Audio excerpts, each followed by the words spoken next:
Halo guys, bersama saya lagi dalam Orang Dapat Channel dalam segmen Suara Orang Kampung. Alright, seperti mana yang kita tahu hari ini sahabat semua, Datuk Seri Anwar Ibrahim bersama rakyat di Langkawi ya dengan program Santai Petang bersama dengan Datuk Seri Anwar Ibrahim bersama dengan pelajar-pelajar, rakyat, cikgu-cikgu di vocational ya, dan apa yang seperti mana yang saya katakan tadi, saya akan membuat satu pilihan ya daripada sepanjang daripada sesi itu yang mana seorang pelajar wanita, pelajar wanita mengutarakan satu soalan yang sangat padu, paling padu saya boleh katakan.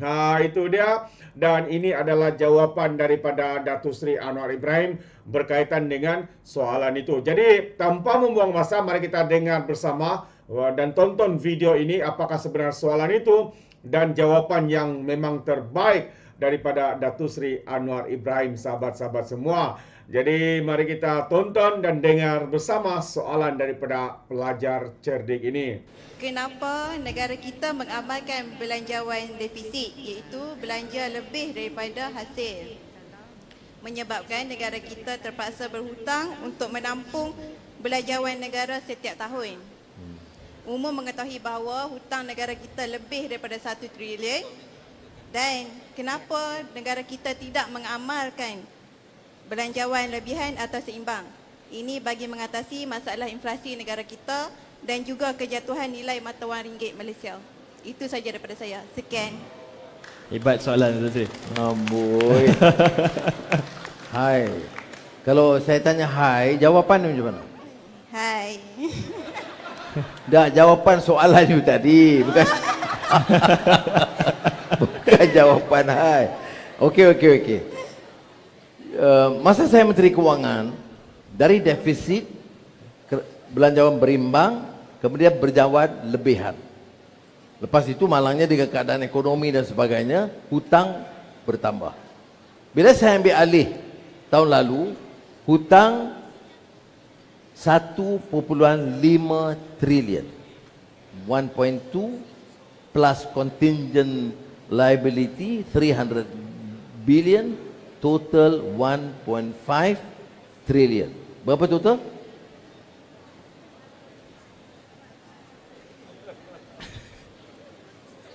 Okey, 1.5 trilion. Baik. Apa yang kita buat? Tiap tahun, masuk tahun lalu, dia tambah. Tahun ini, setelah sekian lama, first time kita kurangkan defisit. Nak batalkan semua sekali tak boleh. So gradually kita kurangkan defisit itu. Ya. Baik. Why? Kita tak boleh beban anak-anak masa depan untuk tanggung hutang ni. Itu satu. Keduanya, bagaimana boleh kita kurangkan belanja tetapi tidak bebankan rakyat.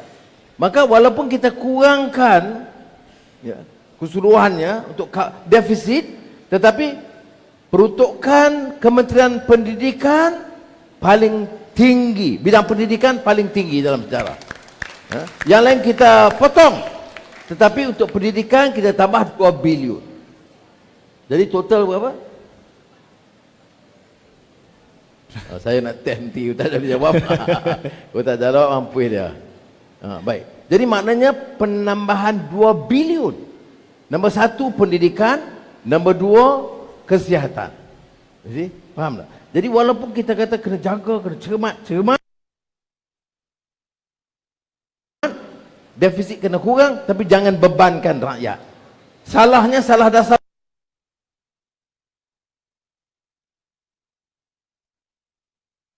Sekolah okey ke? Ada rosak? Tengok sebagai contoh. Jadi KSU ada, KPP ada, repair tanda sekolah convocational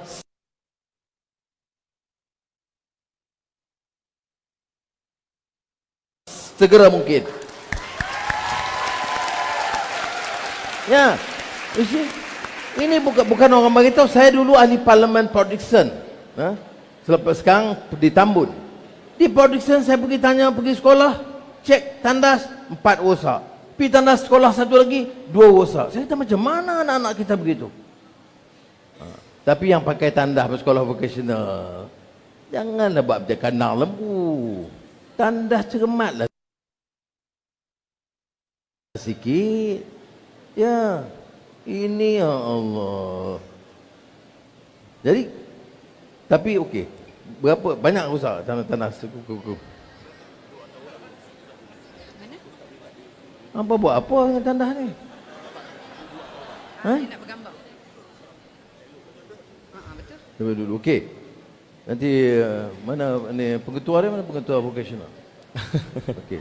You buat rekod berapa tandas semua tu repair, hantar kat menteri, saya lulus. Tandas dulu. Buat malu je. Sahabat Perdana Menteri Anwar Ibrahim, bagus. Dia pergi mana? Langkawi. Tengok apa? 5 show dengan pesawat, dengan kapal terbang, dengan IT. Tapi tandas rosak. Tak betul kan? Okey. Sebab itu 1 bilion ringgit untuk repair tandas sekolah daif dan klinik daif. 1.4 bilion rasanya. Ya, 1.4 ribu juta ringgit. Kerana selama ni kita biar. Faham tak? Kita biar. Sebab tu saya kata kita kena buat perubahan ni. Tapi dah siap besok, janganlah ada pergi. Jagalah harta kita mana ada. Okey? Jadi yang itu yang sebab saya kata defisit. Ya. Wang belanja 1.5 triliun hutang, ya. Belanja 90 berapa bilion, pembangunan saya ingat 99 ke 98 bilion. Tinggi, paling tinggi dalam sejarah. Tapi masih belum terselesai. Sebab tu kau tanya saya, apa dia yang utama?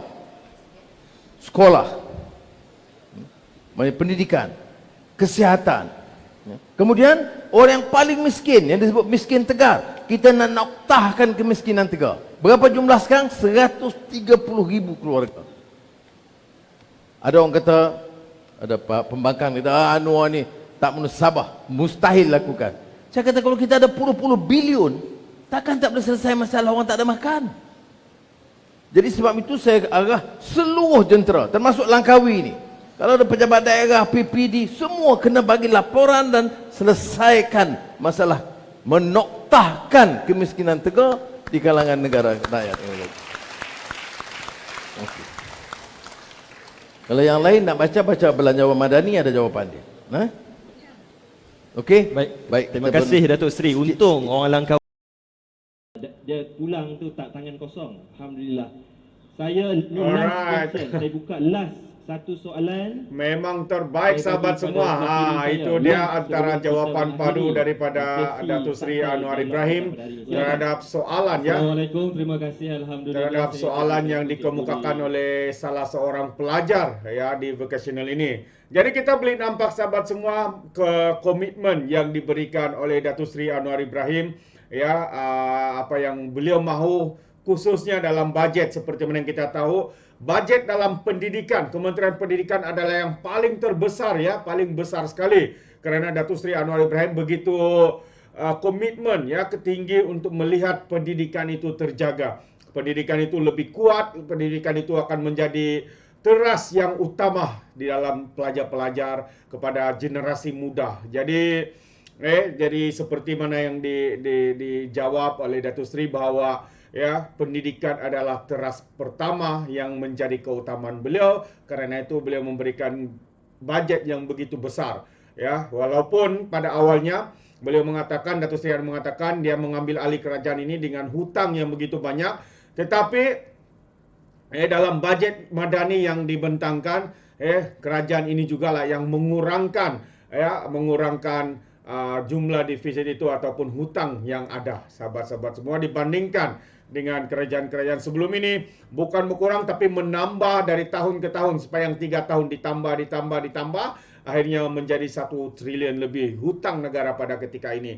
Jadi tindakan yang tepat daripada Datuk Seri Anwar Ibrahim, dan saya percaya ini adalah satu keputusan yang tepat. Walaupun pihak pembangkang di luar sana seringkali mempersoalkan bajet ini, tapi kita percaya dan yakin dengan apa yang dirancangkan oleh Kabinet, oleh Kerajaan Perpaduan Malaysia Madani ini di bawah pimpinan Datuk Seri Anwar Ibrahim. Jadi sahabat semua, bagaimana pula dengan anda? Adakah anda setuju dan yakin dengan bajet ini yang mana seperti yang dinyatakan oleh Datuk Seri akan membantu pelajar-pelajar generasi-generasi muda dalam sektor pendidikan. Terima kasih sahabat semua. Sampai di sini saja, dan sekiranya anda mau memberikan sebarang komen, anda boleh berikan komen anda dalam ruangan komen. Tapi ingat, komen dengan cara berhema. Jangan menjadi seperti walan-walantit lebay-lebay yang sapu bersih apabila memberikan komen penuh dengan hasutan, kebencian dan juga fitnah melampau. Mungkin kerana mereka menggunakan otak di lutut. Alright, sampai di sini saja. Dan izinkan saya untuk mengundurkan diri seperti biasa. Peribahasa mengatakan, apapun tangkap, 2 ton keinginan. Dalam bahasa Melayunya, tepuk dada, tanya selera. Sekian saya daripada Orang Dapat Channel. Kita berjumpa lagi dalam info dan update yang seterusnya. Sekian. Bye-bye.